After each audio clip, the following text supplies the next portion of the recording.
هادوك الاخرين اللي نسوهم في الامراض الصدريه، كان هذا سكو ابل لابني دو سومي. كاين ناس التشخير عند الانسان هو شيء عادي، بصح كاين عند الناس ماشي غير يشخروا برك، عندهم مشكل كاع يحبس لهم النفس في الليل كي يكون راقد، النفس تاعو ينقطع، ماشي ينقطع مده طويله حتى الانسان يولي ما كاش الاكسجين تاعو، بصح ينقص. المشكل سك هذيك تصرا 10 ثواني برك المخ تاع الانسان يفطن، بصح هو ما فطنش.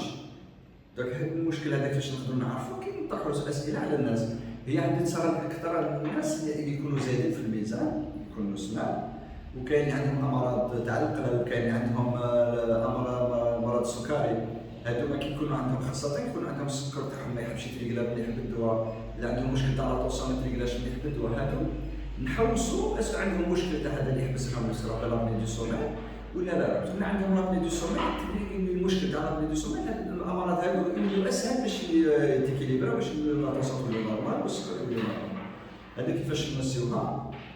كاين واحد لابارين نمسيو بصح باش نسقسيو المريض.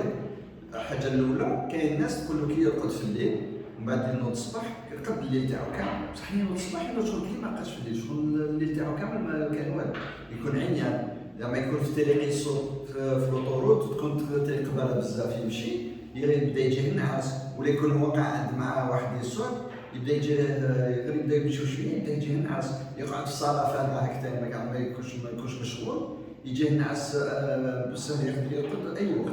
هادوما لازم نحوسوا عندهم، هادوما ما كاينش عندنا لابني دو سومي، باسكو لابني دو سومي يدير بزاف المشاكل، منها تاع ضغط الدم اللي ما يحبش يهبط، السكر اللي ما يحبش يتريقلا، يقدروا يديروا الجلطه، يقدروا يلبسوا لافيسي.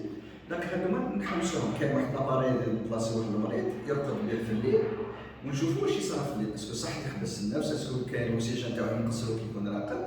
بهذا الشيء نقدروا. والحل كاين سيريك، كاين واحد بتي لاباري يديروا يرقد به في الليل، سيريك غالي بور لانستون ماشي ترومبورسي، بصح غالي بصح الانسان يدير المشكل تاعو. بربي ان شاء الله المره الجايه نتكلموا على الحساسيه، انواع الحساسيه اللي كاين والوقت تاعها اللي تكون، باش الانسان ما يغلطش، باش يعرف بلي عنده مشكل تاع الحساسيه باش يداوي عليه بربي ان شاء الله.